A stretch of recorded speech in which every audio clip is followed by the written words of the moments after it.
સમગ્ર ભારત વર્ષમાં રામ મંદિરની ધૂમ મચી છે, ત્યારે તેના પાયાના કામ કાર સેવકોનું બલિદાન હવે કામે લાગ્યું હોય તેવો ઘાટ સર્જાયો છે। સાથે સાથે પરિવારના જનોએ પોતાના સ્વજનની શહીદ અને ભવ્ય રામ મંદિરમાં પરિણામ સ્વરૂપે બની છે તેનો ગર્વ પણ અનુભવ્યો છે। તો જોઈએ અમારો વિશેષ અહેવાલ।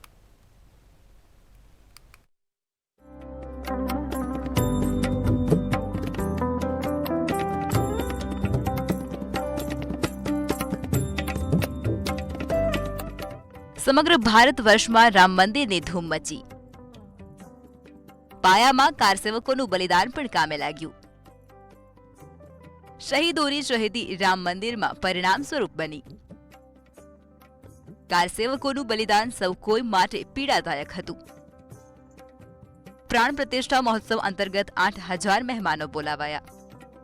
22 વર્ષ પહેલા કાર સેવકો અયોધ્યા રામ મંદિર માટે મોટી સંખ્યામાં ગયા હતા, જ્યાંથી પરત ફરતા ગોધરા સ્ટેશન પાસે ટ્રેનમાં કોમી અશાંતિ ફેલાતા તોફાન સર્જાયો હતો, જેમાં નીકળેલા કાર સેવકોના મોત થયા હતા। પરિવારજનોએ પોતાના સ્વજનોને ગુમાવ્યા હતા અને તેને લઈ ગુજરાત સહિત શોક પણ મનાવવામાં આવ્યો હતો। શિલાનું પૂજન કરવા માટે કાર સેવકમાં અયોધ્યા ગયેલા હતા, ત્યાં 2 રાત્રો રોકાણા હતા। પછી ત્યાંથી અમે નીકળ્યા રેલવે સ્ટેશને જવા માટે। સાંજના 3 વાગે રેલવે સ્ટેશન પહોંચ્યા હતા।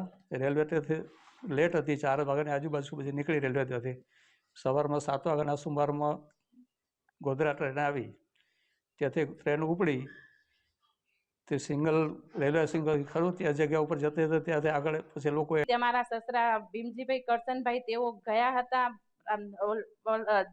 અયોધ્યા મંદિર ખાતે ત્યાં, અને પરત ફરતા તેઓ ગોધરા કાંડ થયો એમાં ટ્રેનમાં તેઓ શહીદ થયા હતા અને તેમનું સપનું હતું કે અયોધ્યામાં મંદિર બને, અને તે સપનું આજે તેમનું સાકાર થવા જઈ રહ્યું છે અને તે નિમિત્તે અમને અયોધ્યા મંદિરનું આમંત્રણ આપવામાં આવ્યું છે। અમે એ આમંત્રણ અમે સ્વીકારીએ છીએ। રામ મંદિર માટે કાર સેવકોનું બલિદાન સૌ કોઈ માટે પીડાદાયક હતું, ત્યારે હાલમાં 22મી જાન્યુઆરીએ અયોધ્યામાં ભવ્ય રામ મંદિરની પ્રાણ પ્રતિષ્ઠા મહોત્સવ અંતર્ગત 8,000 જેટલા મહેમાનોને બોલાવવામાં આવ્યા છે, જે અંતર્ગત કાર સેવકોને અયોધ્યા રામ મંદિર દ્વારા આમંત્રણ પાઠવાતા કાર સેવકોના પરિવારજનોમાં પણ ખુશીની લાગણી સર્જાય છે।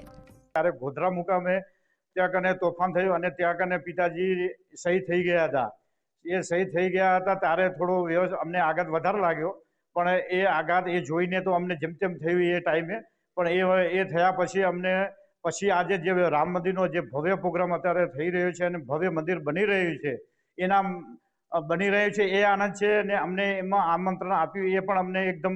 અને ગોધરા કાંડની અંદર શહીદ થયેલા અમારા ભાઈ શ્રી ભીમજીભાઈ અને ભાઈ શ્રી લખુભાઈ, તેમના પરિવારને પણ 22 તારીખના રોજ ભગવાન શ્રી રામલલાના દર્શન કરવા માટે અને ભગવાન શ્રી રામલલાની પ્રાણ પ્રતિષ્ઠાની અંદર ઉપસ્થિત રહેવા માટે આમંત્રણ આપવામાં આવ્યું છે।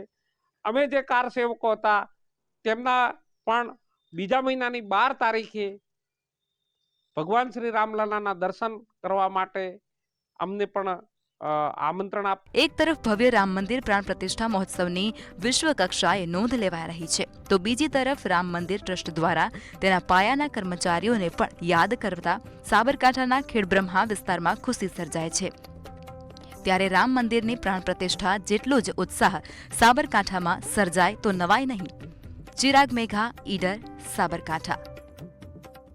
વર્ષ 2002માં અયોધ્યા ખાતે શ્રી રામ જન્મભૂમિના પુનર્નિર્માણ અર્થે રામસેવકો જે પહોંચ્યા હતા, તે રામસેવકો અયોધ્યાથી પરત માદરે વતન આવવા માટે નીકળ્યા હતા। તે સમય દરમિયાન ગોધરા ખાતે જે બનેલા કાંડમાં જે કહી શકાય કે જે રામસેવકો છે તે રામસેવકો વીરગતિ પામ્યા હતા, જેમાં સાબરકાંઠા જિલ્લાના 2 સેવકો છે જે સેવકોને વીરગતિ પામ્યા હતા, અને આજે જે શ્રી રામ જન્મભૂમિનું મંદિર છે તે પુનર્નિર્માણ હેતુથી જે મંદિર બનીને તૈયાર છે ને 22 જાન્યુઆરીના રોજ ભગવાન શ્રી રામ છે તે મંદિરના ગર્ભગૃહમાં જે છે તે બિરાજમાન થશે। તેને લઈ જે વીરગતિ પામેલા જે વીર સેવકો છે તેઓને મંદિર ટ્રસ્ટ દ્વારા જે આમંત્રણ પત્રિકા આપવામાં આવી છે, તેઓ લોકોને જે આમંત્રણ પત્રિકા મળતા જ પરિવારજનોમાં ખુશી જોવા મળી રહી છે। ચિરાગ મેઘા, મંતવ્ય ન્યૂઝ, ઈડર, સાબરકાંઠા।